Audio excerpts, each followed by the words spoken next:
Hello friends, आज शुरू करते हैं चैप्टर नंबर 2 पॉलिनोमियल्स। सबसे पहले जानते हैं कि एक्चुअली पॉलिनोमियल्स होते क्या हैं। देखिए, जब आप किसी वेरिएबल को कोफिशिएंट के साथ ऐसे लिखते हैं तो ये पॉलिनोमियल बन जाता है।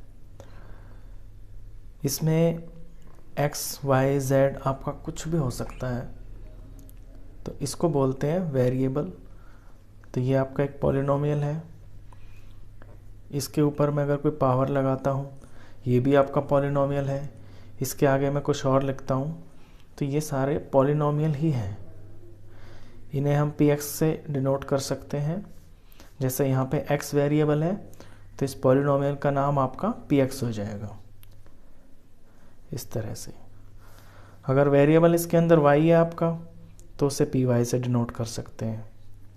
ऐसे जैसे 3y² + 4y समथिंग।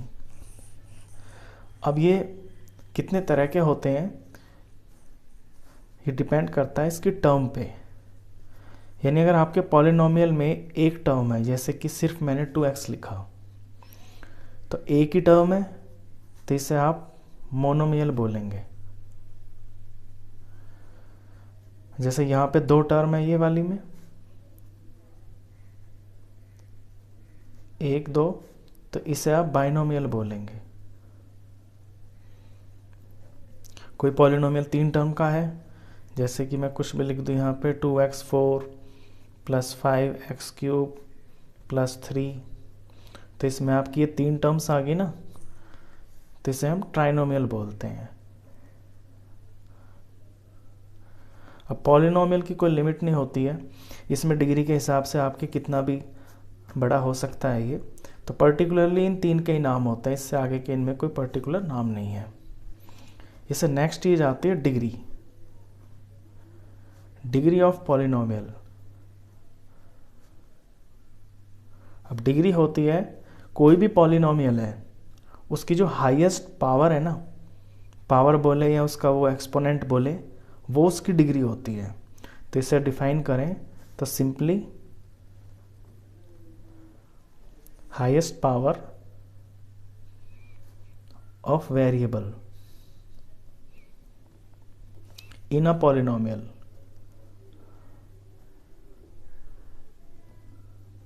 वो उसकी डिग्री होती है। अब जैसे मैं यहाँ ऊपर वाले में देखता हूँ, तो इसमें ये x4 है, ये x3 है, यहाँ पे वेरिएबल है ही नहीं। तो हाईएस्ट कितना है, मतलब हाईएस्ट जो x है वो कितना है, वो 4 है। तो इस पॉलिनोमियल की डिग्री आपकी 4 होगी। ऊपर वाले की 3 होगी, और इससे ऊपर वाले की, क्योंकि x में वेरिएबल जो ये x है, इसमें आपका पावर कुछ नहीं है, तो वो 1 होती है, तो इसकी डिग्री 1 होगी। तो ये डिग्री होती है पॉलिनोमियल की। अब डिग्री के अकॉर्डिंग पॉलिनोमियल का नाम भी होता है।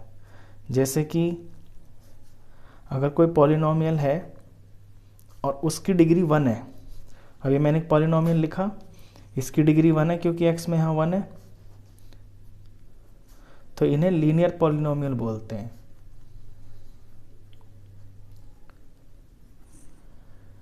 अगर किसी की डिग्री आपकी 2 है, जैसे 3x² + 5x + 9, तो हाईएस्ट पावर x की क्या है, 2, तो इसकी डिग्री क्या हो गई, 2। तो जिस पॉलिनोमियल की डिग्री आपकी 2 होती है उसे क्वाड्रेटिक पॉलिनोमियल बोलते हैं।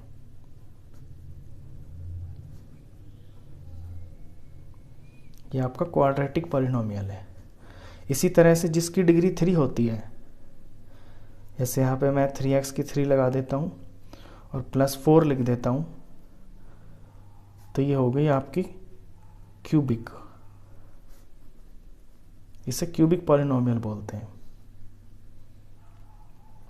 अब इनमें टर्म से कोई फर्क नहीं पड़ता, टर्म इसमें आपकी कितनी भी हो, ये सिंगल, अगर मैं इस 4 को भी हटा देता हूँ तो भी आपका क्यूबिक पॉलिनोमियल है। यहाँ पे मैं अगर इस 5 को हटा दूँ और इन 2 को रहने देता हूँ, तो भी आपका क्वाड्रेटिक पॉलिनोमियल है। टर्म्स कितनी है वो मायने नहीं रखता, डिग्री ऑफ जो पॉलिनोमियल है उसके अकॉर्डिंग ये नाम होते हैं। तो इतना सा सिंपल है ये पॉलिनोमियल। चलिए एक्सरसाइज 2.1 करते हैं, तो ये सारे जो पॉइंट्स हैं आपको बहुत अच्छे से क्लियर हो जाएंगे।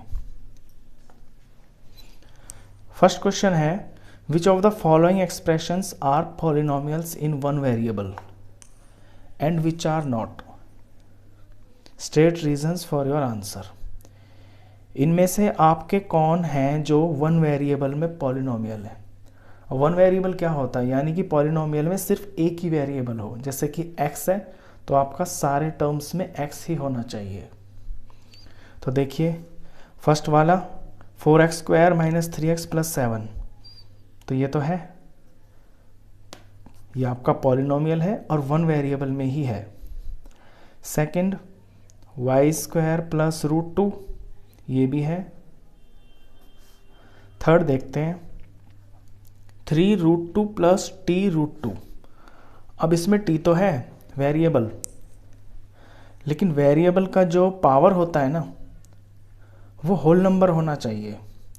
तो यहाँ ये जो t है ना, इसकी पावर आपकी होल नंबर नहीं है, ये रूट में है, और रूट वाले की पावर होती है आपकी 1/2, और 1/2 आपका होल नंबर नहीं होता।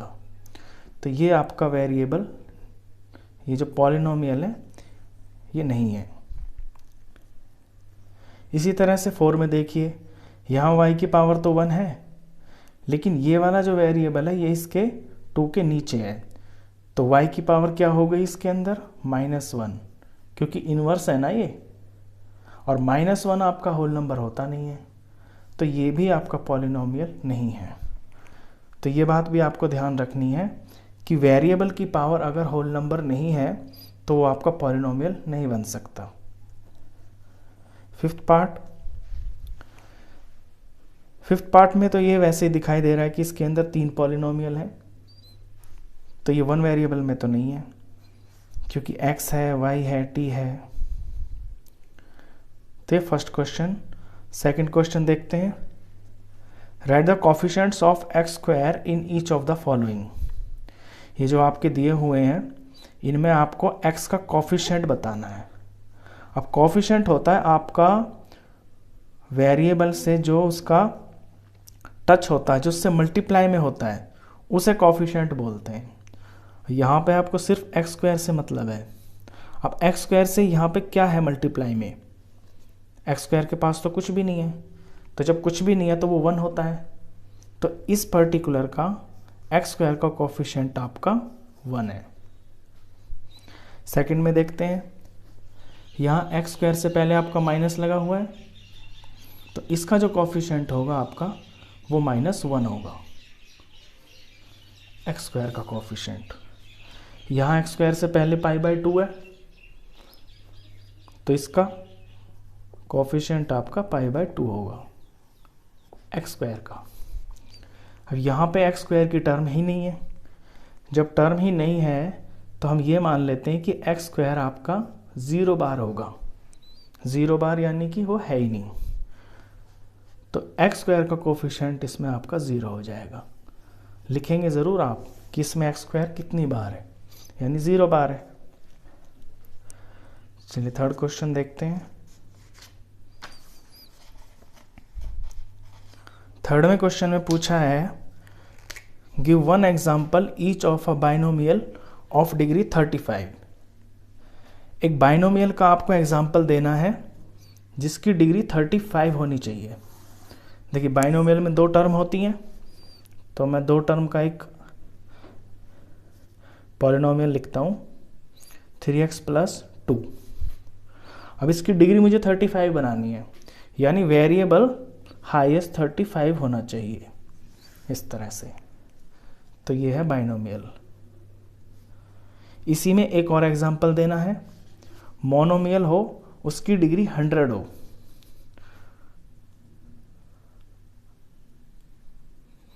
तो ऐसा मोनोमियल जिसकी डिग्री 100 हो, मोनोमियल यानी कि एक ही टर्म होनी चाहिए। मैंने लिख दिया यहाँ पे 5x और x के ऊपर मैं 100 लगा देता हूँ, क्योंकि डिग्री 100 चाहिए। चलिए इसका fourth question, right the degree of each of the following polynomials. इनकी आपको डिग्री बतानी है। तो डिग्री तो अभी मैंने आपको यहाँ पे डिस्क्राइब की थी।